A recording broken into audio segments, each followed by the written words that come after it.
우리 이 시간 요한 1서 말씀 같이 함께 나누겠습니다. 요한 1서 우리 4장 7절에서 10절까지 말씀 같이 함께 교독합니다. 지난 10월 첫째 주에 우리는 전도할 분들을 초청했고, 또 11월 첫째 주 오늘 역시 가족들과 지인들, 전도할 분들을 초대했습니다. 초대받은 여러분들은 사랑받고 있는 분들입니다. 그분들과 함께 하나님의 사랑에 대해서 나누겠습니다. 4장 7절에서 10절 함께 교독합니다. 제가 먼저 읽겠습니다. 사랑하는 자들아, 우리가 서로 사랑하자.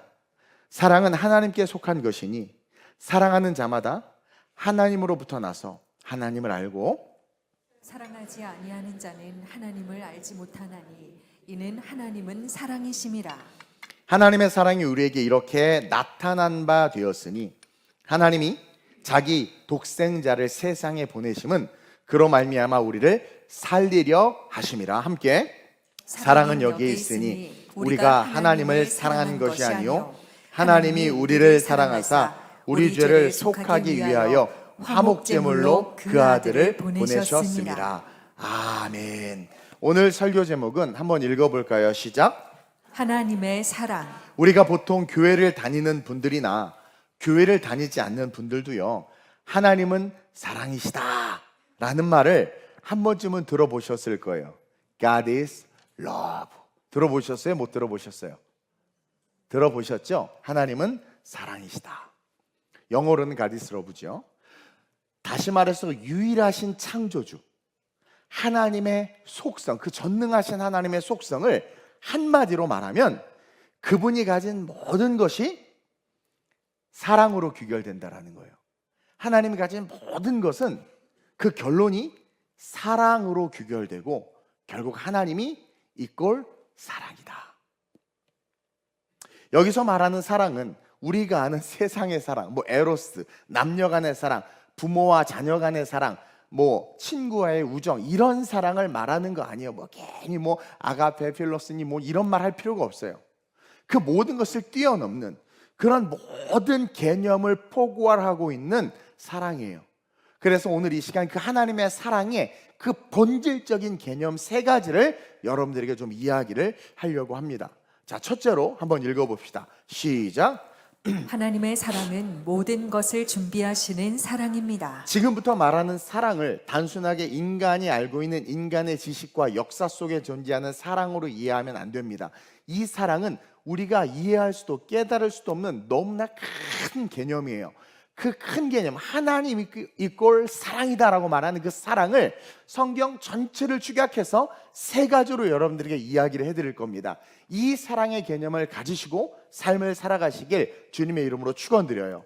첫째로, 하나님의 사랑은 모든 것을 준비하시는 사랑입니다. 그러니까 그분의 사랑의 그 시작은 준비로부터 시작되는 거예요.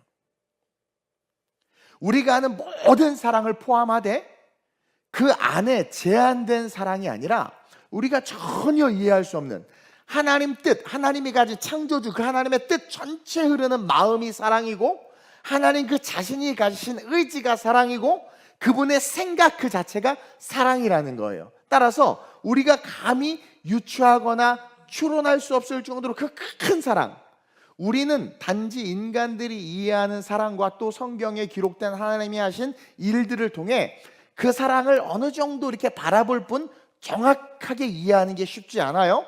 그러나 이 모든 것을 포괄해서 정리해 보면 하나님의 사랑의 시작, love in the beginning is love. 사랑의 시작은 준비로부터 나타난다고 볼 수 있다는 거죠. 여러분들도 알다시피 쉽게 말해 누군가를 사랑하면 그 사람을 생각하게 되고 그 사람을 위해 뭔가 해주고 싶고 또 그 사람의 미래를 걱정하기도 하고 또 내가 능력이 있다면 도울 수 있는 부분들 돕기를 원한단 말이에요. 그 베이스가 사랑인데 감히 하나님의 사랑하고는 비교할 수 없지만 하나님의 사랑의 시작은 그런 의미에서 준비하는 것으로부터 시작된다는 것을 우리가 이해해야 됩니다.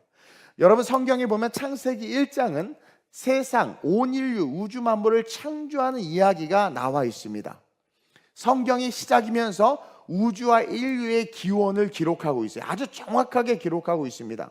근데 하나님은 이 천지 만물을 만드심에 있어서 시간 있으면 집에 가서 꼭 읽어보세요. 하나 순서대로 창조하시는데 7일간 일주일 동안 온 천하 만물을 창조하십니다. 첫째 날 빛을 부르시고, 둘째 날 하늘, 궁창 하늘을 만드시고, 우주와 하늘을 만드시고, 셋째 날 바다와 땅과 식물을 만드시고, 넷째 날 해와 달과 별을 만드셨어요. 그리고 다섯째 날 새와 물고기들을 만드시고, 여섯째 날 동물들과, 마지막 날의 여섯째 날이 클라이막스, 사람을 딱 지으시고 나서 일곱째 날 복을 주셨어요. 자, 우리 마지막 일곱째 날에 대한 성경 말씀만 함께 보겠습니다. 이걸 다 보면 집에 가실 것 같아서 요 말씀만 볼 거예요. 창세기 2장 1절에서 3절입니다. 시작. 천지와 만물이 다 이루어지니라. 하나님이 그가 하시던 일을 일곱째 날에 마치시니 그가 하시던 모든 일을 그치고 일곱째 날에 안식하시니라. 하나님이 그 일곱째 날을 복되게 하사 거룩하게 하셨으니 이는 하나님이 그 창조하시며 만드시던 모든 일을 마치시고 그날에 안식하셨음이니라. 아멘. 일곱째 날 모든 것을 마치셨다고 그러고, 일곱째 날 하나님이 안식하셨다고 그러고, 하나님이 일곱째 날을 어떻게 해요? 복이 되게 하셨다라는 거예요. 그러니까 여러분, 일곱째 날이 오늘날로 말하면 이 주일이거든요. 이 주일은 여러분 복이 있는 날입니다. 복이 있는 날이에요. 이 일곱째 날이 우리가 예배드리는 이 주일이고, 우리가 이 예배를 드리는 이유는 하나님이 이 날을 복되게 하셨기 때문에 그런 거예요.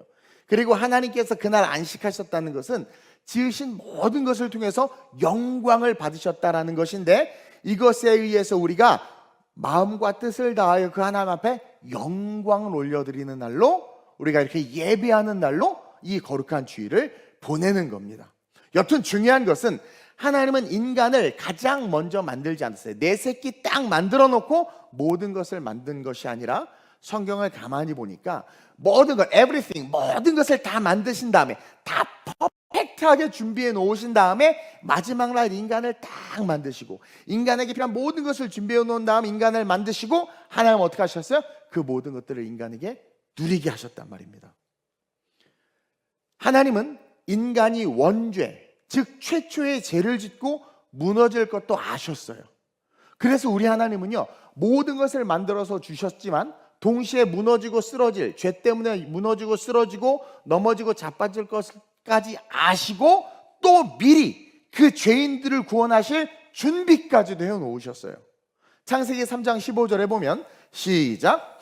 내가 너로 여자와 원수가 되게 하고 내 후손도 여자의 후손과 원수가 되게 하리니 여자의 후손은 내 머리를 상하게 할 것이요 너는 그의 발꿈치를 상하게 할 것이니라 하시고. 아시는 분들 아시고, 또 처음 우리 교회 나오신 분들이 무슨 말인지 전혀 모를 수가 있는데, 하나님이 인간을 창조하시고 모든 것을 누리게 하셨는데, 모든 것을 누리면서 하나님은 자기가 기억되기를 원하셔서 한 가지 명령을 주셨단 말입니다. 모든 것은 할 수 있지만 선악을 알게 한 나무는 먹지 말라. 그래서 그 나무를 볼 때마다 내가 모든 것을 할 수 있는 존재, 모든 것을 누릴 수 있는 존재지만 그런 나를 만드신 분이 계시는구나. 내가 전능자가 아니라 전능하신 분이 계시는구나. 나는 그분의 말씀을 들을 때 이 모든 것을 누릴 수 있는 존재구나. 그분의 말씀을 어기면, 사람 편을 들고 사람 말을 듣고 세상 말을 들으면 나는 죽는 존재가 되는구나. 이는 뭐예요? 하나님 우리를 사랑하셔서 구원하기 위해서 우리를 포기하지 않고 우리를 붙잡고 싶으셔서 주신 기준이란 말입니다. 근데 그걸 어겼어요, 인간이. 근데 어길 거 우리 하나님 아시죠? 전능하시니까. 그래서 창세기에서 이미 그 어겨서 죽을 수밖에 없는 그들을 위해서 또 뭘 준비하셨어요? 구원의 메시아를 준비하셨어요. 내가 너로 여자와 원수가 되게 하고 내 후손도 여자의 후손과 원수가 되게 하리니, 여기서 말하는 내는 사탄이거든요. 여자의 후손 내 머리를 상하게 할 것이요. 그렇죠? 사탄의 머리를 깰 거라는 거예요. 이렇게 제가 성경 말씀을 말하면 그 구절을 띄워주세요. 여자의 후손은 내 머리를 상하게 한다고 그랬단 말이에요. 머리를 상하게 한다는 게 뭐냐면 사탄의 머리를 깬다라는 거예요. 그 죄악을 없애신다라는 거죠. 그러나 너는, 뱀은 그의 발꿈치를 상하게 할 것이다. 그러니까 인류의 역사는 끊임없는 영적 시험, 영적 전쟁의 삶이란 말입니다. 계속 사탄 우리를 힘들게 해요. 경제적인 문제, 자녀의 문제, 물질의 문제, 남편의 문제, 여러 가지로. 그러나 하나님만 바라보면 거기서 우리는 다능히 구원받고 복을 누릴 수 있는 존재로 하나님은 prepare, 모든 걸 준비해 놓으신 분이에요. 근데 그 근본이 뭐냐면 사랑이라는 거죠. 그래서 창세기에 그렇게 준비해 놓은 게 어떻게 됩니까? 시간이 지나서 실제로 나타났단 말이에요. 이 말씀을 통해서 인류를 구원할 메시아를 예언해 놓으시고 그 예언을 계속해서 말씀하세요. 이사야 7장 14절도 한번 볼까요? 큰 소리로 시작. 그러므로 주께서 친히 징조를 너희에게 주실 것이라. 보라, 처녀가 잉태하여 아들을 낳을 것이요 그의 이름을 임마누엘이라 하리라. 처녀가 잉태하여 아들을 낳는다. 근데 창세기가 제일 먼저 쓰인 성경인데 거기서 뭐예요? 여자의 후손이 너와 사탄과 원수가 되게 하고 여자의 후손이 네 머리를 깬다 그랬어요. 근데 그게 시간이 좀 흘러서 이사야 선지자가 또 예언하기를 처녀가 잉태하여, 여자죠, 처녀가 잉태하여 아들을 낳을 것이다. 그의 이름은 임마누엘, 우리와 함께 하신다. 그러니까 우리와 함께 하시는 하나님을, 그 구원의 은혜를 주신다라는 거예요.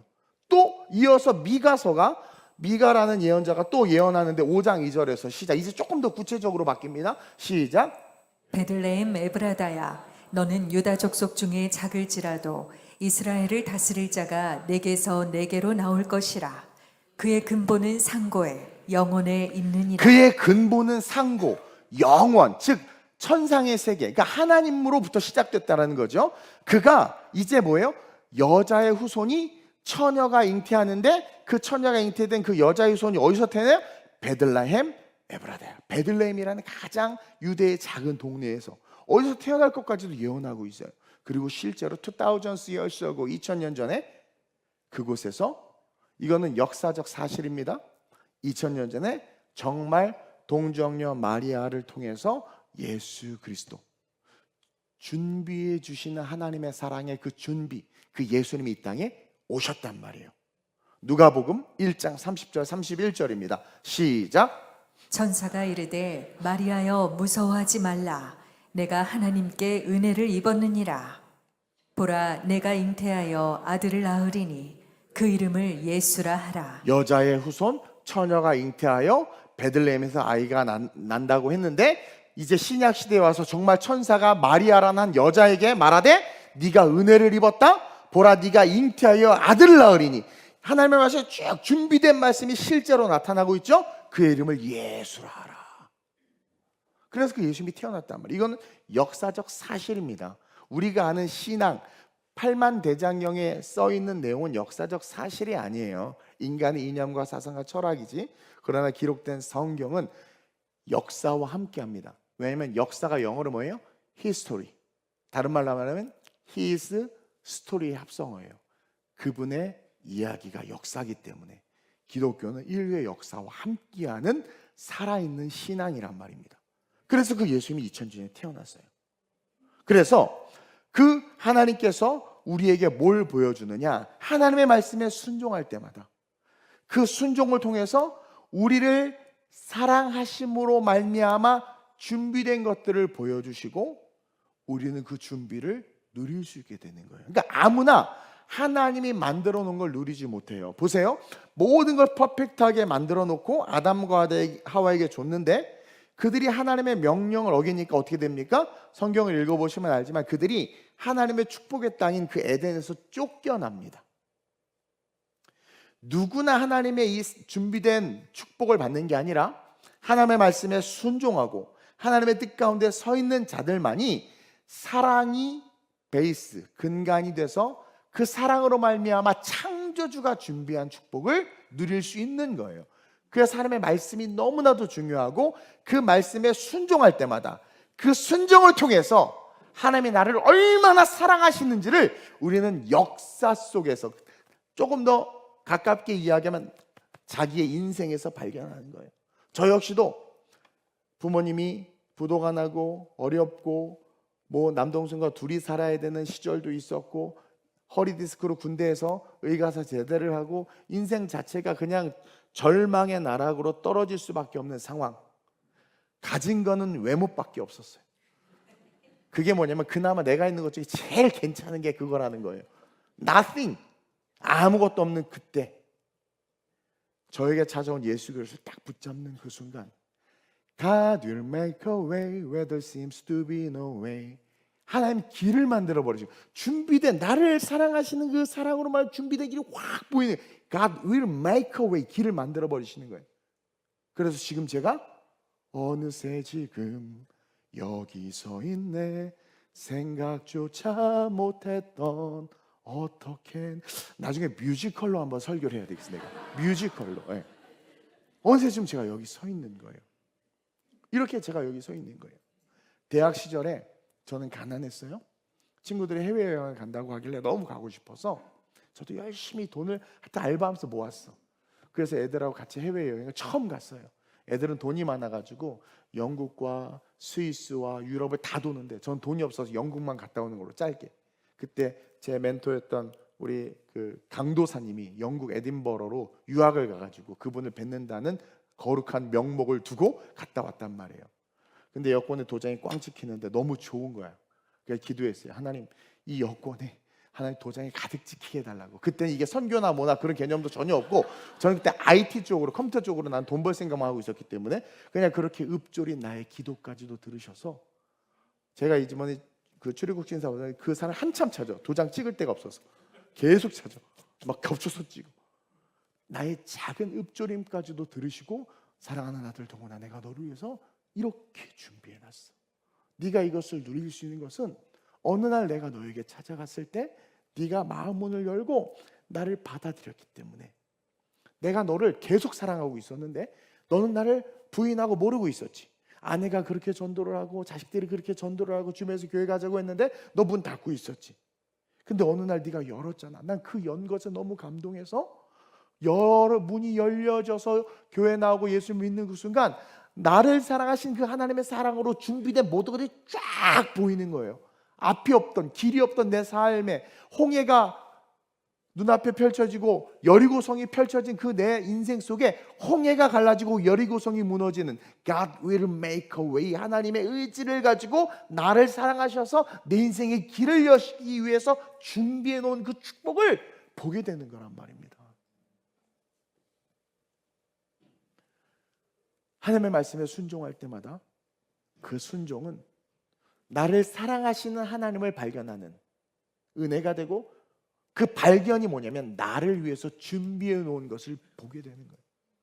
크리스마스 때 제가 음악을 좋아해서 실로폰을 갖고 싶었는데 눈을 떠보니까 실로폰이 있는 거야. 보니까 부모님이 교회에다 돈 주고 전사님이 산타 복장하고 와서 줬던 것 같아. 우리 교회는 산타를 경멸합니다. 어쨌든 근데 눈에 보이는 거야. 너무 좋은 거야. 그거예요. 말씀에 순종하면 나를 아시는 주님이 나에게 가장 좋은 걸 주세요. 내가 사람에게 좋게 하랴 하나님께 좋게 하랴. 내가 사람에게 좋게 하면 하나님의 종이 아니다. 우리는 하나님을 좋게 해야 돼. 항상 하나님의 편에 서서 하나님의 말씀을 바라보고 순종할 때 여러분 nothing의 인생입니까? 아니요, everything의 인생이 돼요. 좌절과 절망 속에 버림받고 여러분들의 미스테이크, 실수 때문에 인생이 망가졌습니까? 그분은 없는 것을 있는 것처럼 부르세요. 창조주세요. 여러분들의 인생 그냥 다시 만들어 버립니다. 우리는 창세기 22장 2절에서 한 가지 또 사건을 보게 되는데 한번 읽어볼까요? 시작. 여호와께서 이르시되 내 아들 내 사랑하는 독자 이삭을 데리고 모리아 땅으로 가서 내가 내게 일러준 한 산 거기서 그를 번제로 드리라. 우리의 신앙이 성장하면 때때로 하나님은 우리에게 조금 버거운 요구를 하실 때도 있을 수 있어요. 오늘 아브라함에게 독자 하나밖에 없는 100세에 낳은 아들 독자를 하나님이 죽여서 제물로 드리라는 거야. 여러분 사실 하나님이 인간을 제물로 받습니까? 아니에요. 그 믿음을 테스트하기 위한 거예요. 근데 아브라함이 어떡합니까? 순종해서 독자 이삭을 진짜 제단에 놓고 죽이려고 하는 거예요. 그때 그 순간 너무 하나님도 놀라가지고 순종하는 그 모습을 보고 너무 하나님도 놀라서 하나님의 음성이 들리기를 창세기 22장 11절 14절에 시작. 여호와의 사자가 하늘에서부터 그를 불러 이르시되 아브라함아 아브라함아 하시는지라. 아브라함이 이르되 내가 여기 있나이다 하매 사자가 이르시되 그 아이에게 내 손을 대지 말라. 그에게 아무 일도 하지 말라. 내가 내 아들 내 독자까지도 내게 아끼지 아니하였으니 내가 이제야 내가 하나님을 경외하는 줄을 아노라. 이걸 보고 싶은 거예요. 너 정말 나 사랑하는지를 보고 싶은 거예요. 계속 볼까요? 시작. 아브라함이 눈을 들어 살펴본즉 한 순양이 뒤에 있는데 뿔이 수풀에 걸려 있는지라.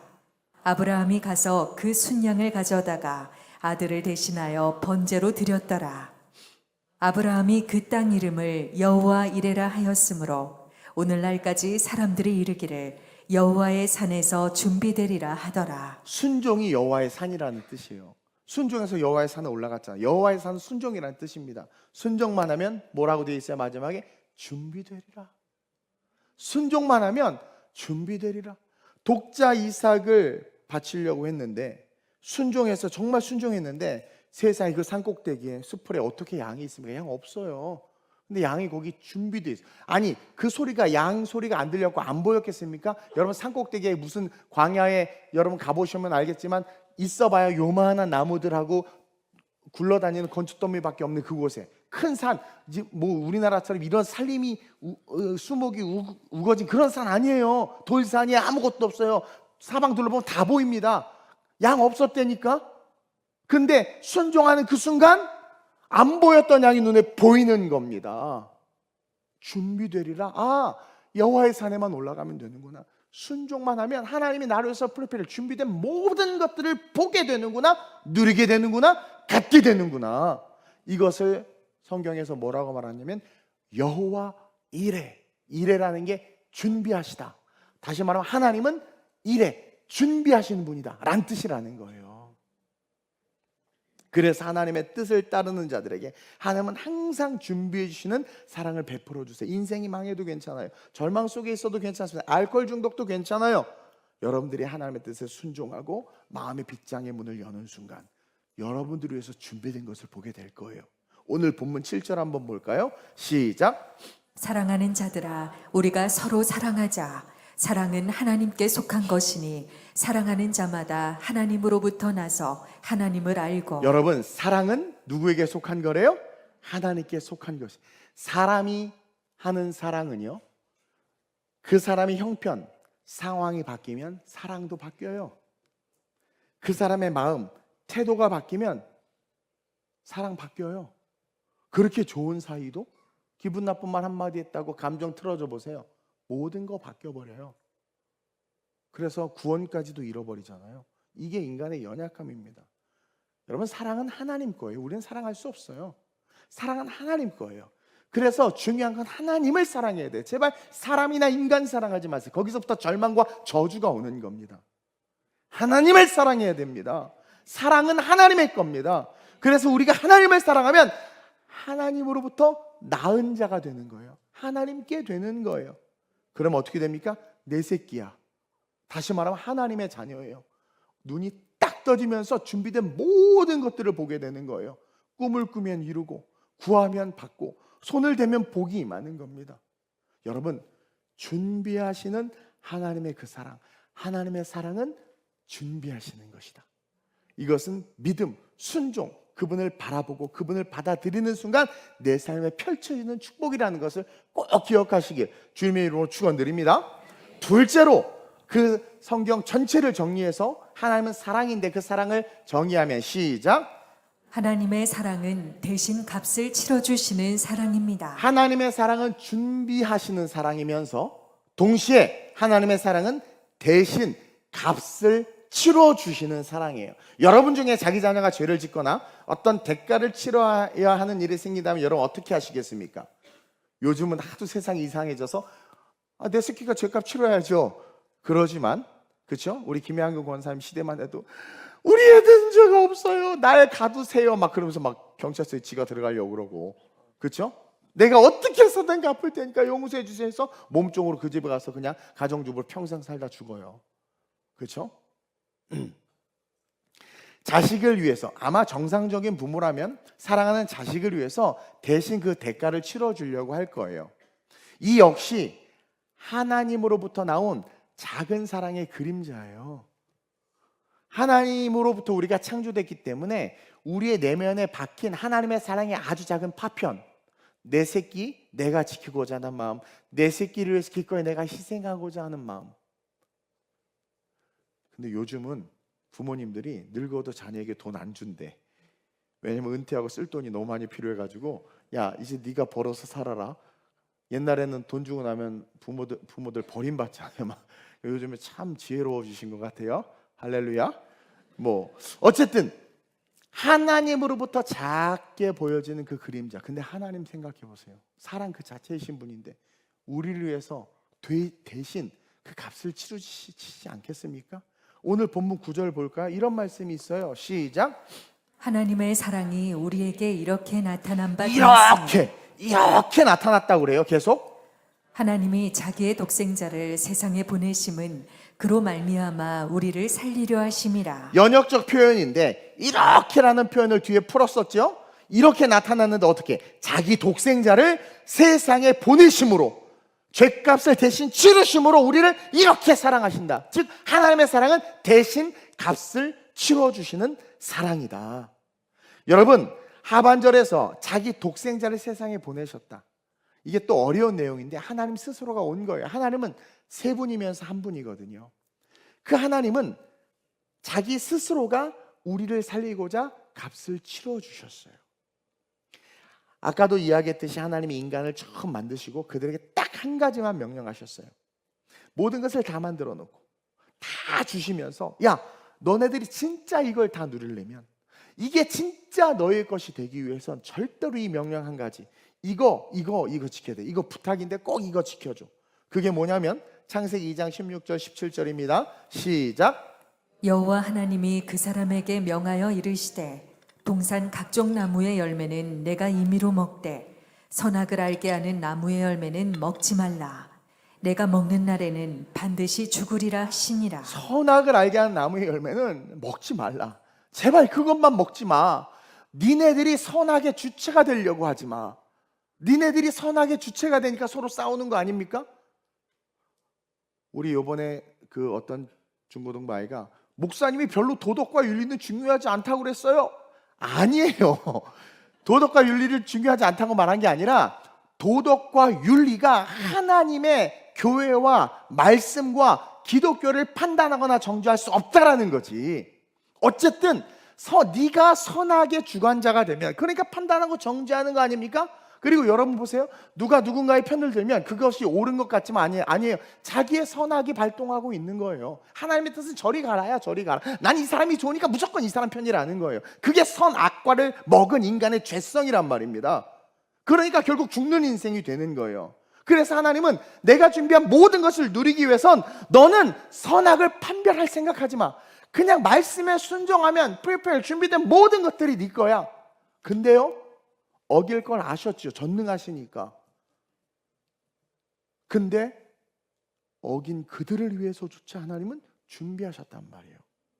그러면서 이 2장 16절 17절은 쉽게 말해서 인간은 하나님의 은혜가 없이는 존재할 수 없는 존재야 라는 걸 가르쳐 주는 거예요. 선악을 알게 한다면 실과는 먹지 마. 정령 죽으리라. 이것은 인간은 하나님의 은혜가 없이는 존재할 수 없다. 죄를 지으면 그냥 영원한 불못에 던져지는 거예요.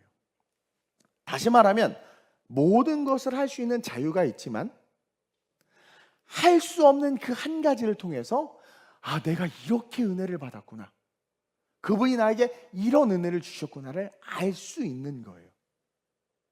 나를 이렇게 사랑하는 분이 계시는구나를 배울 수 있는 거예요. 제가 그래서 말씀에 깊이 있게 들어가면 들어갈수록 나를 이렇게 사랑하시네, 이 말씀을 지킬 수밖에 없네요. 이 말씀을 지킬 때마다 나를 사랑하시는 하나님의 사랑의 폭이 점점 커져. 나를 위해서 준비해 놓은 하나님의 놀라운 선물들이 점점 많이 보이는 거예요. 인간은요, 오직 하나님의 은혜 아래에 있을 때만 존재의 가치가 있다는 것을 가르쳐주고 있는 겁니다. 선악을 알게 한다면 실과를 먹지 마. 그 말씀에 순종하에 있을 때, 그 은혜 아래 있을 때 모든 것을 누리는 것이지, 그것을 어기는 그 순간 뭐예요? 은혜 없는 존재로 전락할 수밖에 없다. 즉 천국이 없는 영원한 지옥으로, 완전한 죽음으로, 정령 죽으리라. 은혜가 없는 건 죽음이거든요. 정령 죽으리라. 그 존재로 흩어질 수밖에 없다는 거예요. 그러나 단 하나, 하나님의 말씀만 지키면 모든 것을 준비해 주신 것을 누릴 수 있는 존재가 저와 여러분들이에요. 심지어 무엇까지? 천국까지. 돈으로도 못 가요. 맘 찾게도 못 가요. 은혜 아래 있어야 가요. 십자가의 은혜 아래.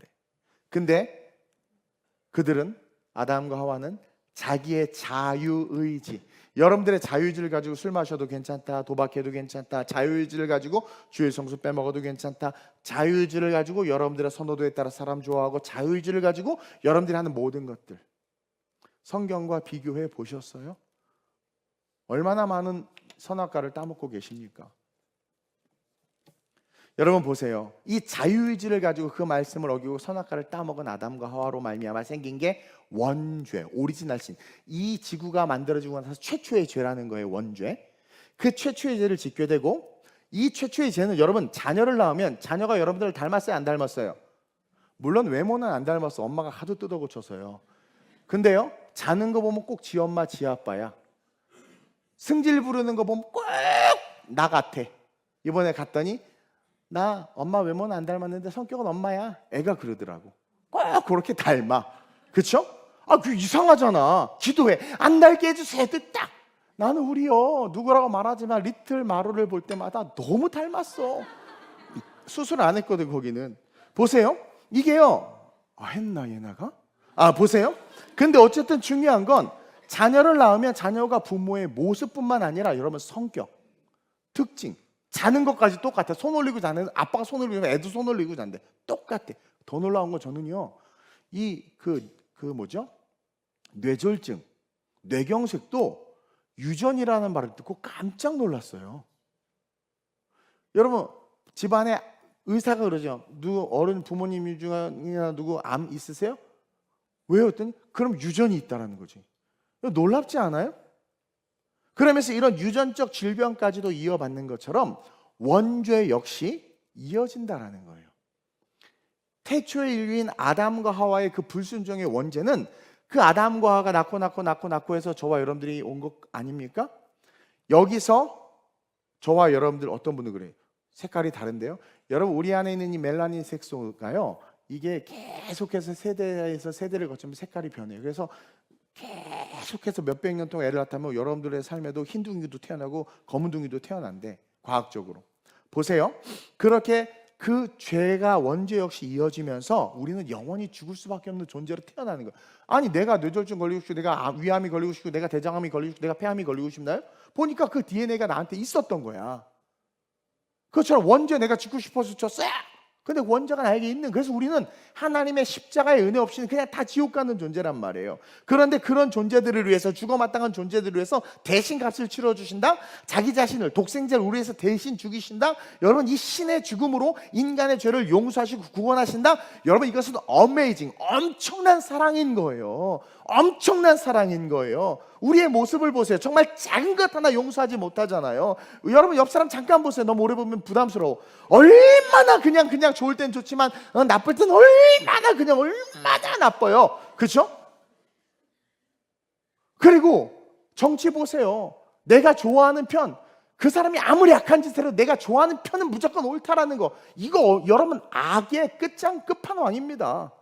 이게 무조건 편들자. 선악과를 먹어서 자기가 신이 된 거예요. 자기 생각에 맞다고 우기는 게 이 세상입니다. 우리의 이기심을 채우는 이런 존재들, 우리의 이기심, 그 이기심을 채우기 위해서 선악과를 따먹는 이런 존재가 저와 여러분인데, 여러분 그런 사람 좋아요? 그게 우리라니까요. 우린 사랑받을 수 없어요. 근데 그런 사람을 위해서 여러분 대신 희생하고 싶으세요? 가끔 의인을 위해서 죽는 자가 종종 있어요. 성경에 나오죠. 근데 죄인을 위해서 누가 대신 죽습니까? 저건 죄 지어서 마땅한 놈, 저놈이 죽여, 내가 왜 죽습니까? 이러지. 근데 그런 죄인을 위해서 희생하신 분이 우리 하나님이라니까요.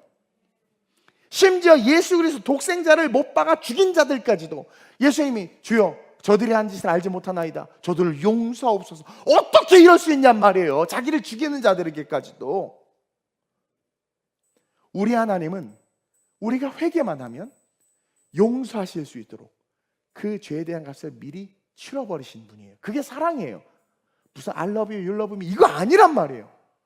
진짜 사랑은 그 죄까지도 내가 감당하겠다, 다 내 탓입니다라고 말할 수 있는, 그래서 하나님이 다 내 탓이다, 내가 잘못했어 하고 신이 죽음으로, 여러분 신이 죽는다는 것은 어떠한 물질을 갖다 바쳐도 할 수 없는, 뭐라고 말해야 돼? 이 존재하는 모든 것들의 근원인 그분 스스로가 벌레 같은 저와 여러분들 죽으셨다라는 거예요. 이런 신이 어디 있습니까? 누가 감히 이런 하나님에 대해서 판단하고 정죄할 수 있습니까? 세상 근데 판단하고 정죄하잖아요.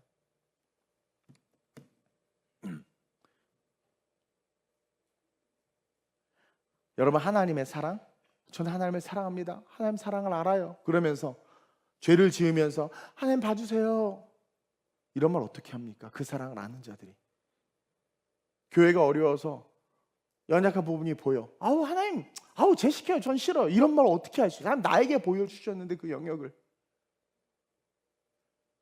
하나님의 사랑을 안다면, 하나님의 사랑을 안다면 저도 왜 성정과 의지가 없겠습니까? 근데 하나님의 사랑을 아니까 내 거는 항상 세컨드가 되는 거예요. 하나님의 뜻이 가장 먼저가 되는 거예요. 여러분, 자기가 죄인된 저를 위해, 우리를 위해서 죽임당한 그 사랑, 그것을 안다면 우리는요 그분의 말씀에 순종할 수밖에 없어요.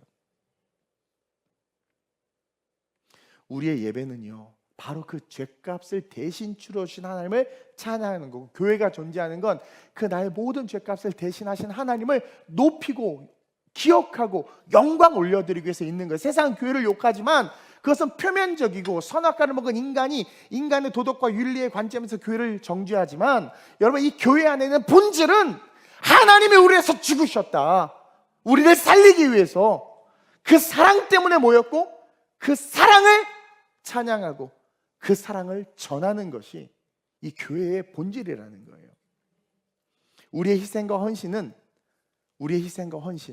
우리의 섬김과 봉사는요 그 하나님의 그 대속에 값을 치러준 그 하나님이 기억하는, 여러분 봉사 섬기는 거, 성가대 이거 봉사하는 거, 성경 읽는 거 이거 봉사 섬기는 거, 대속의 사랑의 하나님을 알기 때문에 섬기는 거예요. 그걸 알고 섬겨야 돼. 그걸 모르고 섬기면 나 성가대야, 내가 섬겨준, 내가 우리 교회에 있으니까 우리 성경이 빛나는 거지. 우리 주영이 어제 공연하고 멀리서 공연하고 성가대 썼잖아요. 난 피곤해, 오늘 쉬어야 돼. 이게 아니잖아. 드럼, 우리 김진영 집사님, 여러분 의정부에서부터 옵니다. 기름값 하나 교회에서 주나? 안 주지. 그 멀리서부터 와서 예배돼. 왜? 하나님의 사랑, 20대 때 나를 만나줄 그 하나님의 사랑, 그거 하나예요. 그거 하나. 저요? 그거 하나예요. 그거 하나. 세상에 출세기 꽉 시온의대로가 있었지만, 시온의대로가 아니라 죄악의 대로구나. 오픈 갔다고 뽕 맞았을 거야 아마, 성공했으면. 세상의 모든 차 다 타보고 아주 그냥. 근데 하나님의 은혜, 그 사랑을 경험하니까 다 내려놓고 신학교 들어가고, 다 내려놓고, 난 그렇게 미국을 가고 싶은데, 오라클사에서 오라고 그랬는데 하나님이 오라클 가지 말고 신학교 가라. 그래서 끝까지 버티다가 신학교 갔잖아요. 지금도 입이 연담으로 신학교 갔잖아요. 그 대속의 은혜를 기억하는 자들만이 여러분 하나님을 섬길 수 있는 거예요. 헌금할 수 있는 거예요. 희생할 수 있는 거예요. 우리는 그 대속의 사랑에 감사하는 삶을 살고, 그 대속의 사랑 안에 들어가기 위해서 예수 그리스도를 믿는 믿음을 반드시 소유해야 될 줄로 믿습니다. 사도행전 16장 30절 큰 소리로 시작. 이르되 주 예수를 믿으라. 그리하면 너와 내 집이 구원을 받으리라. 아멘. 요한복음 10장 36절 시작. 너희에게 아직 빛이 있을 동안에 빛을 믿으라. 그리하면 빛의 아들이 되리라. 예수께서 이 말씀을 하시고 그들을 떠나가서 숨으시니, 또 로마서 10장 9절. 내가 만일 내 입으로 예수를 주로 시인하며 또 하나님께서 그를 죽은 자 가운데서 살리신 것을 내 마음에 믿으면 구원을 받으리라. 아멘. 반드시 예수 그리스도를 믿으시길 주님의 이름으로 축원드립니다. 그래야 그 대속의 사랑을 받을 수 있는 거예요. 그러면서 마지막으로 하나님의 사랑은 시작. 영원을 책임지는 사랑이다. 제가 설교가 엄청 길기로 전 세계에서 유명한데 10월, 11월, 12월 첫 주는 기적이 일어나고 있어요. 지금 여러분, 이 엄청난 성경을 압축해서 짧게 얘기하는 것 자체가 사실 엄청나게 고난인데, 여러분 잘 들으세요. 벌써 마지막이에요. 하나님의 사랑은 여러분 영원을 책임지는 사랑. 하나님의 사랑은 준비하시는 사랑. 믿으면 보여요. 하나님의 사랑은 대속의 사랑. 믿으면 어떻게 돼요? 내 죄 모든 죄가 사해지고, 그리고 믿으면 그 사랑은 우리를 어떻게 돼요? 우리의 영혼을 책임지는 사랑이다. 이런 사랑 세상에 없어요. 여러분, 인간은 누구나 죽어요. 옆 사람 보고 당신은 반드시 죽습니다. 진시황도 안 죽을 줄 알았지. 제비집 먹고 막 그랬잖아. 그쵸? 제비집 먹으면 안 죽나? 오래 사나?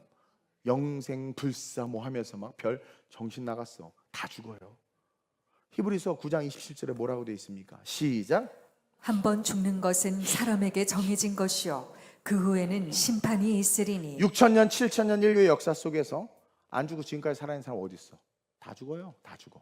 태어나는 건 순서가 있지만 죽는 건 순서가 있다 없다? 없다. 근데 성경에 정확하게 기록해놨죠.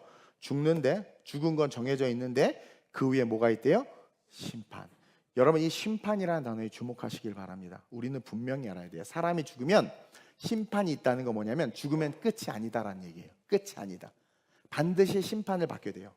따라서 예수 그리스도를 믿지 않고 죽으면 아까 말한 것처럼 대속의 사랑을 받지 못하고, 또 준비된 그 사랑의 준비된 선물들을 받지 못했기 때문에 인생이 괴로워. 그렇게 살다가 결국 어떻게 해요? 죽었는데 심판대 앞에서 지옥으로 떨어지는 거야. 그러나 예수를 믿고 죽으면 이 땅에 살면서 고난이 없을 수는 없고 괴로움이 없을 수는 없지만 그때마다 또 준비된 하나님의 복들을 발견하고 하나님의 이 땅에서 준비된 모든 것들을 또 누리면서 예수를 믿고 살다가 죽으면 어떻게 돼? 그 예수님 때문에 대속의 죄값을 용서받았기 때문에 어떻게 돼? 영원한 천국에 가게 되는 거예요.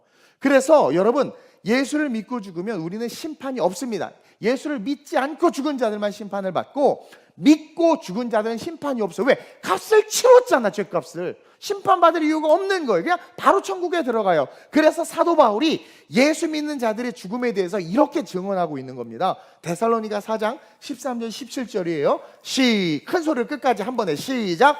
형제들아 자는 자들에 관하여는 너희가 알지 못함을 우리가 원하지 아니하노니 이는 소망 없는 다른 이와 같이 슬퍼하지 않게 하려 함이라. 우리가 예수께서 죽으셨다가 다시 살아나심을 믿을진대 이와 같이 예수 안에서 자는 자들도 하나님이 그와 함께 데리고 오시리라. 우리가 주의 말씀으로 너희에게 이것을 말하노니 주께서 강림하실 때까지 우리 살아남아 있는 자도 자는 자보다 결코 앞서지 못하리라. 주께서 호령과 천사장의 소리와 하나님의 나팔 소리로 친히 하늘로부터 강림하시리니 그리스도 안에서 죽은 자들이 먼저 일어나고 그 후에 우리 살아남은 자들도 그들과 함께 구름 속으로 끌어올려 공중에서 주를 영접하게 하시리니 그리하여 우리가 항상 주와 함께 있으리라. 여기에 심판이라는 단어가 있습니까? 그리스도 안에서 죽은 자들이 먼저 일어나. 옛날에 한참 죽은 자, 예수 믿고 죽은 자들이 먼저 죽은 자들이 부활하고 그 후에 예수님이 오실 때까지 살아있는 사람들이 있을 거 아니에요. 근데 살아있는 사람들 중에서 예수 믿는 자들, 저는 아름다운 우리 교회에서 저와 함께 신앙생활을 끝까지 견뎌내고 말씀 중심의 신앙생활을 잘 감당하는 자들은 주님 오셨을 때 반드시 100% 다 들려 올라가게 될 거로 저는 믿습니다. 그게 제 목회 사명이거든요. 그래서 전 사람 따위에게 의지하지 않고 타협하지 않아요. 그냥 말씀만 전할 뿐이에요. 하나님의 말씀만 증거할 뿐이에요. 여러분 보세요. 그래서 그날이 되었는데 살아있는 자들은 살아있는데 예수님을 믿게 되면 들려 올라간단 말이에요.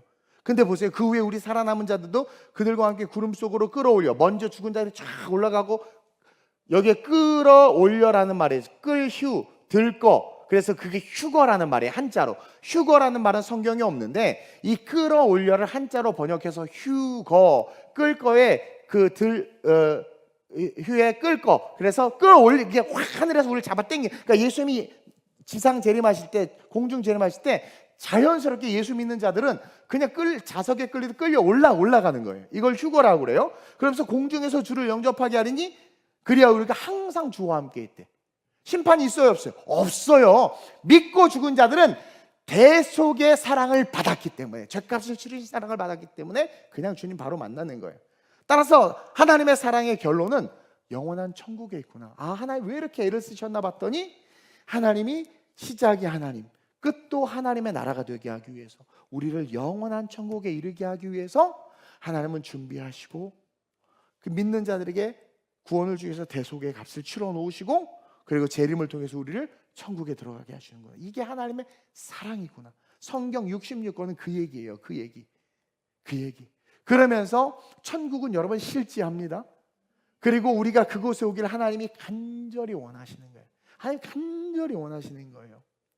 여러분 마지막 때 주님이 재림하시고 인류의 그 마지막 the end of the end, 세상의 끝에 어떤 일이 일어나느냐, 요한계시록이 기록되어 있어요. 20장 4절에서 15절인데 같이 교독하면서 말씀을 마칠 거예요. 자, 제가 먼저 읽을 테니까 잘 들으세요. 요한계시록 성경의 제일 마지막에 있는 그 요한계시록 20장 4절 15절 4절부터 15절 보세요. 내가 보니 예수를 증언함과 하나님의 말씀 때문에 목배임을 당한 자들. 하나님의 말씀 때문에 목배임을 당했다는 게 뭐예요? 믿음 지키기 위해서 순교했다는 거죠. 그러니까 예수 그리스도를 믿은 거예요. 근데 악이 득세하는데 그 악과 타협하지 않고 주는 그리스도라 고백한 거예요. 그러니까 순교를 당했단 말이에요. 목배임을 당한 자들의 영혼들과 또 짐승은 사탄을 말해요. 세상을 말합니다. 짐승과 그의 우상에게 경배하지 아니하고 그들의 이마와 손에 그의 표, 뭐 여러분 옛날에 뭐 많이 들었죠. 666 뭐 그런 말. 그러니까 쉽게 말하면 믿지 않는 자라는 그 낙인을 받은 자들, 그렇죠? 그 낙인을 거부한 거야. 받지 아니하고 그들의 이마와 그의 손에 표를 받지 아니한 자들. 이건 뭐냐면 세속화되지 않은 자들을 뜻하는 거예요. 세속화되지 않은 자들. 세상이 아무리 AI 시대가 와도 말씀을 가지고 살아가는 자들. 이게 세속화되지 않는 자들, 사람을 좋아하지 않는 자들, 세속화되지 않는 자들이에요. 말씀만 사랑하고 예수만 사랑하는 자들, 이러한 자들은 구원을 안 잊어버려요. 여러분, 우리가 끝에 가서 꼭 구원을 잃어버리는 게 하나님보다 다른 것을 더 사랑해서 그래요. 그래서 보세요, 그 짐승과 그의 우상에게 경배하지 아니하고 그들의 이마와 그의 손에 그의 표를 받지 아니한 자들이 살아서 그리스도와 더불어 1000년 동안 왕노릇하느니. 이제 여기는 기독교의 종말론은 교회가 많이 다루지 않아요. 왜냐하면 잘못 말하면 이단이라는 말도 듣고 종말에 대해서 이렇게 이 교회가 사실 세상 사람들이 약간 터부시하기 때문에 잘 말을 안 하는데 성경에 기록되어 있잖아요. 우리가 예수 믿고 죽으면 1000년 왕국이라는 1000년 동안 이 땅에서 죽었다 부활한 자들과 함께 예수님과 함께 살아요. 1000년의 삶을, 그걸 이야기하는 거예요. 궁금하시면 아름다운 교회 등록해서 다니시면 되고 잘 가르쳐 드릴게요. 우리 교회는 말씀 중심으로 너무나 좋은 교회예요. 내년에 우리 교회가 얼마나 좋은 교회인지 제가 이번 주 인터뷰도 해요. 보세요. 더불어 1000년 동안 왕노릇하니. 시작. 이 죽은 자들은 그 1000년이 차기까지 살지 못하더라. 이는 첫째 부활이라. 이게 뭐냐면 그 나머지 죽은 자들은 신앙을 지키지 못한 자들, 그리고 말씀에 붙잡히지 못한 자들, 순교한 것이 아니라 믿지 못하고 죽은 자들을 말하는 거예요. 1000년이 차이가 살지 못하다. 결국 다 지옥으로 떨어지는 거예요. 근데 첫째 부활이라고 그랬죠. 그러니까 첫째 부활은 뭐냐면 대속의 사랑을 받은 자들만 누리는 부활이에요. 그래서 첫 번째 부활은 들거 끌어올려 주님과 함께 주님을 만나서 영원한 천국에서 사는 자들을 첫 번째 부활하는 자들. 그러면서 자 6절 보니까 이 첫째 부활에 참여하는 자들은 복이 있고 일곱째 날을 복되게 하셨죠. 하나님과 함께하는 복을 받는 거예요. 거룩하도다 그렇게 이야기하죠. 거룩한 삶. 그러면서 둘째 사망이 나오는데 둘째 사망이 그들을 다스리는 권세가 없고, 그러니까 둘째 사망이라는 것은 뭐냐면 인간이 딱 죽었잖아요. 죽었다 부활해요. 근데 부활한 우리가 다시 죽는 거야. 이것은 죽는 게 아니라 영원한 지옥에 떨어지는 것을 말하는 거예요. 그러니까 예수 믿고 죽은 자들은 대속의 은혜가 있기 때문에 둘째 사망이 있다 없다? 없다. 딱 한 번만 죽으면 돼요. 옆 사람에게 축하합니다. 당신은 한 번만 죽으면 됩니다. 그냥 한 번만, 무덤에 한 번만 들어가면 돼. 그리고 지옥에 들어갈 필요가 없는 거예요. 그래서 이 첫째 부활에 참여하는 자들은 복이 있고 거룩하도다. 둘째 사망이 그들을 다스리는 권세가 없다. 왜? 대속의 은혜를 받았으니까. 도리어 첫째 부활에 참여하는 그들은 하나님과 그리스도의 제사장이 되어 1000년 동안 그리스도로 왕노릇하리라. 2번이나 강조하고 있죠. 예수님과 함께 1000년 동안 사는 거예요. 그리고 천국 들어가는 거예요. 7절 시작. 1000년이 참에 사탄이 그 옥에서 놓여. 1000년 동안 예수님과 함께 살고 그 1000년의 끝이 왔을 때, 1000년이 딱 다 되었을 때 하나님이 갑자기 사탄을 풀어줘요. 이건 긴 얘기인데 지금 그냥 제가 짧게 하는 거예요. 풀어줘요. 8절에 보니까 사탄이 거기에서 놓여서 나와서 땅의 사방 백성, 즉 1000년 동안 이 땅에서 우리는 다시 살아요. 기록하고 있죠. 땅의 사방 백성 곧 곡과 마곡을 미혹하고 모아 싸움을 붙이니 그 수가 바다의 모래 같아. 이게 이제 그 마지막 마귀의 발악이죠. 모래 같더라. 9절 시작. 그들이 지면에 널리 퍼져 성도들의 짐과 사랑하시는 성을 두루매 하늘에서 불이 내려와 그들을 태워버리고. 그러니까 마귀가 공격하려고 하니까 하나님 그들을 다 죽여버리고 또 그들을 미혹하는 마귀가 불과 유황못에 던져지는 그때 비로소 불과 유황못, 이거 지옥이거든. 지옥에 그때 던져지는 거니 거기는 그 짐승과 거짓 선지자도 있어 세세토록 밤낮 괴로움을 받으리라. 여기서 모든 종교가 이 말씀을 뺏어가서 막 지옥을 만들고 무슨 뭐 헬 만들고 뭐 그런 거 한 거예요. 다 이렇게 천국과 지옥에 대해서 창조에 대해서 정확하게 기록해 놓은 경전, 종교의 근간이 되는 책이 없습니다. 그리고 창조에 대해서, 종말에 대해서, 재림에 대해서, 천국에 대해서 단언적인 언어, 확신에 찬 언어의 표현으로 기록된 경전은 지구상에 성경밖에 없어요. 저는 많은 종교를 공부해 봤거든요. 성경밖에 없어요. 그러면서 괴로움 받으리라. 자, 11절 시작. 또 내가 크고 흰 보좌와 그 위에 앉으신 이를 보니 땅과 하늘이 그 앞에서 피하여 간데 없더라. 이제 우리 하나님을 만나는 거예요. 12절. 또 내가 보니 죽은 자들이 큰 자나 작은 자나 그 보좌 앞에 서 있는데, 이 죽은 자들이 보좌 앞에 서 있는데 책들이 펴 있대요. 또 다른 책이 펴졌으니 곧 생명책이라. 그러니까 책들이 펴져 있고의 책과 또 다른 책이 펴져 있으니, 이 책 두 종류의 책이 있는 거예요. 근데 이 또 다른 책이 펴져 있으니 곧 생명책이라. 그래서 이 책은 구원받은 자들의 이름이 기록된 책이에요. 생명책. 그리고 죽은 자들이 자기 행위를 따라 책들에 기록된 대로, 이 책이 뭐예요? 아까 처음에 펴져 있는 책. 이것을 그래서 신학자들이 행위록이라는 이름을 붙여서 행위, 그들의 행위, 죄된 행위가 기록된 책이다. 왜냐하면 12절 하반절에 보니까 죽은 자들이 자기의 행위를 따라 책들에 기록된 대로 심판을 받는다. 심판을 받는데 책을 보니까 책에 그들의 행위가 기록되어 있잖아. 너 이렇게. 근데 이게 뭐 너 도둑질했고 돈 훔쳤고 뭐 했고 그러니까 너 지옥 가, 이게 아니에요. 너 어렸을 때 유아 세례 받았는데 엄마가 그렇게 교회 가라고 말했는데 목사님이 신방 가서 그렇게 권면했는데 수련회 가서 내가 너를 찾아갔는데 내가 은혜 있는 집사님을 통해서 너를 깨닫게 했는데 내가 어느 날 잘 때 꿈에 너에게 계시를 줬는데 어느 날 친구를 통해서 성경책을 선물을 줬는데, 그거에 다 우리가 대속의 은혜를 받을 수 있는 기회를 줬는데 그 기회를 놓친 거, 그게 죄라는 거예요. 우리 하나님이 째째하게 너 엄마 집에 5,000원치 그거 갖고 지금 행위록이 기록해놓고 너 이놈 새끼 너 5,000대만 맞아라 뭐 이러겠어요? 성경을 정확히 알아야 돼요. 내가 너 구원하려고 예수 십자가 달려 죽이고 그 은혜가 너에게 임하도록, 너 그렇게 강아지 개처럼 살던 너에게 정말 내가 너무 주기 아까웠지만 정말 신앙 안에서 보석 같은 자매를 붙여놨던 너 그 자매대로 같이 절해가 이놈 새끼고 막 그런 거. 내가 너 살리고자 엄마가 100일 작정기도 하고 선기도 했는데 근데도 너 중독, 너 게임 중독에서 벗어나라고 친히 목사님에게 어려서부터 안수받게 했는데 너 계속 게임 중독한 너 내가 그렇게 그거 버리라고 했는데. 그러니까 하나님은요, 뭐 그런 인간은 다 죄, 우리 다 죄인이잖아. 그거 죄 하면 행위록 주님도 못 읽어 이거 아주. 우리를 구원하려고 했는데 내가 너에게 은혜를 줬는데 너 왜 그거 거부했냐라는 거야. 그게 죄예요. 하나님의 말씀에 순종하지 않는 게 죄란 말이에요. 도둑질하고 거짓말하는 것도 죄인데 그것은 저질의 개념의 죄고, 오리지널 본질의 죄는 하나님의 뜻을 거스리는 그 죄가 본질의 죄란 말입니다. 그것을 써놓은 거예요. 그래서 그 행위대로 심판을 받는 거예요.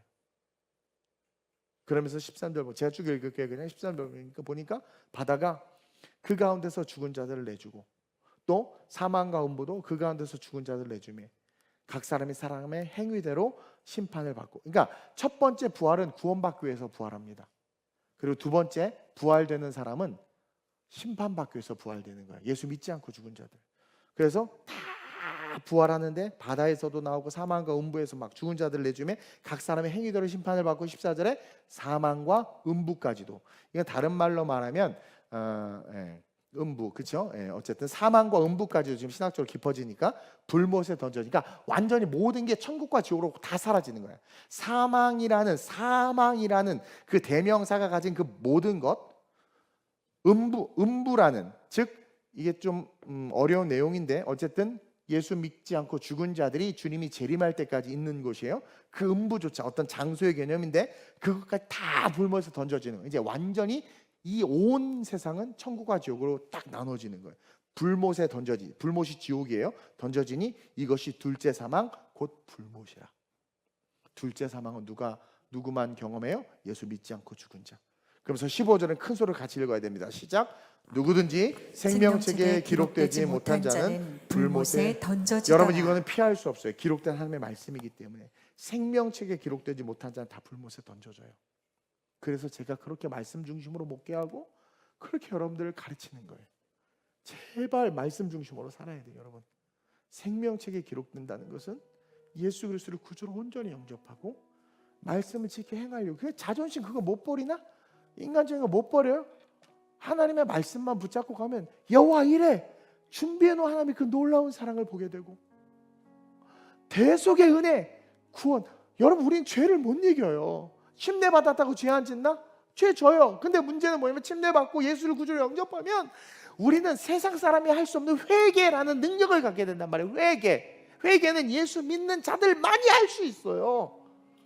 그 은혜 속에서 우리는 자범죄를, 스스로 짓는 범죄를 이겨내게 되고 용서받게 되고, 그리고 결국 주님이 오셨을 때 영원한 천국에 들려 올라가는 거예요. 근데 그게 안 되면 불못에 던져져. 오늘 여러분들 왜 초대했겠습니까? 왜 오라고 했겠습니까? 아니 예수 믿는 거 여러분 너무 좋은 거예요. 여러분들 인생에 상상하지 못한 하나님의 놀라운 선물들이 준비되어 있단 말이에요. 그리고 세상에 뭐 좋은 보험 찾아 헤매는데 좋은 보험 없어. 자꾸 나도 전화 와서 뭐 보험 바꾸라고 하는데 그 바꾸면 손해본다면서 난 멍청해서 그냥 계속 그냥 끝까지 가. 근데요 그렇게 좋은 보험 찾아야 되는데 제일 좋은 보험이 뭐예요? 영원한 천국 가는 보험이 예수 그리스도인데 그 예수를 붙잡아야 돼. 누구든지 이 땅에서 어떤 삶을 살고 무슨 일을 하고 어떤 업적을 세우고 어떻게 살았든지 예수 그리스도를 믿지 않고 죽으면 그냥 불못에 던져지는 거예요. 제일 불쌍한 사람이 교회 다니다가 불못에 던져지는 사람. 근데 교회 다니다가 불못에 던져질 사람이 많다니까요. 예수의 제자였던 유다까지도 그렇게 버림받았는데, 마귀 새끼 그렇게 빼나가는데. 그러니까 주님만 바라봐야 돼. 사람은 믿을 대상이 아니라 그냥 사랑할 대상이야. 사람 믿지만 사람은 그냥 사랑해줘야 돼. 그러려냐고 품어주고, 그냥 그러려냐고 하나님만 바라봐야 돼.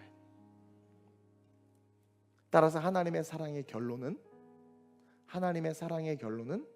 우리의 영원을 책임지는 사랑이다. 영원. 그 하나님의 사랑 안에 안 계시길 주님의 이름으로 축원드립니다. 기도하겠습니다. 이 시간 한번 기도합시다. 하나님, 내 마음의 빗장을 열길 원합니다. 그래서 나를 위해서 준비해 놓은 그 놀라운 선물들을 보기를 원합니다. 그리고 하나님, 나에게 말씀하신 그 복음을 통하여 예수 그리스도를 믿고 하나님, 내가 내 모든 죄사함을 얻길 원합니다. 그리고 하나님, 내 영원을 책임지시고자 하나님, 지금도 나를 사랑하시는 그 하나님 붙잡고 내 삶이 영원한 천국에 거할 수 있도록 주님 나를 붙잡아 달라고. 또 여러분들 기도하는 분들 있죠? 그분들 하나님 꼭 예수를 믿고 마음의 문을 열어 여호와 이레 하나님 만나게 하소서. 실패해서 일어나게 하소서. 절망해서 일어나게 하소서. 좌절해서 일어나게 하소서. 하나님 대속의 은혜로 하나님 새로운 삶을 살게 하소서. 죽어도 천국 가는 축복을 누리게 해달라고. 우리 영혼들을 위하여, 구원받기를 원하고 구원하기 원하는 자들을 위하여, 사랑하는 가족들을 위하여, 믿지 않는 자들을 위하여, 오늘 초대받은 분들을 위하여, 우리 자신을 위하여 오늘 말씀을 기억하면서 하나님의 사랑에 대해서 감사하며 주님을 세 번 부르기도 합니다. 주여, 주여, 주여. 하나님, 오늘 하나님의 사랑에 대해서 성경 전체를 압축해서 보았습니다. 하나님의 사랑은 하나님 우리가 원하는 것을 얻고 우리 힘으로 할 수 없는 것을 받아내고 마치 수능 매길 기도처럼 공부 못하는 자식이 서울대 가기를 바라며 말하는 그런 바람이 아닙니다. 이건 믿음이 아닙니다. 하나님의 사랑은 우리를 향하여 놀라운 것들을 준비하시는 사랑이며, 그 사랑은 우리가 마음의 밑장을 열고 예수를 믿을 때 누릴 수 있으며, 하나님의 사랑은 하여 우리가 이 죄된 세상에서 죄를 안 지을 수 없기에 그 모든 죄에서 우리를 용서하시기 위하여 대속의 그 사랑을 베풀어준 사랑을 배웠사오니, 그 십자가 대속의 사랑을 붙잡고 모든 죄악에서 용서받을 수 있는 우리 모든 성도들, 우리 사랑하는 성도들이 기도하는 자들, 오늘 초대받은 분들 하나님 우리 자신이 될 수 있도록 성령의 역사하여 주옵소서. 그래서 그 하나님의 사랑은 결국 우리의 영혼을 책임지는 하나님의 놀라운 사랑임을 깨달았사오니, 주여 그 하나님의 사랑에 우리가 완전히 젖어들게 하시고 그 사랑에 흠뻑 젖게 하여 주옵소서. 그 사랑 안으로 완전히 들어가게 하여 주옵소서. 그 사랑 안으로 완전히 들어가게 하여 주옵소서. 그 사랑 안으로 완전히 들어가게 하여 주옵소서. 내가 나사렛 예수의 이름으로 명하노니, 아름다운 우리의 모든 성도들과 오늘 이 예배 가운데 참여하는 자들 하나님의 사랑을 알게 될지어다. 그 사랑 안에 복 빠질지어다. 그 사랑으로 영혼을 준비하는 하나님의 축복을 누릴지어다. 주여 역사하시고 기름 부으시고 함께해 주옵소서. 우리 이 시간 다 같이 제 기도를 한번 따라 했으면 좋겠습니다.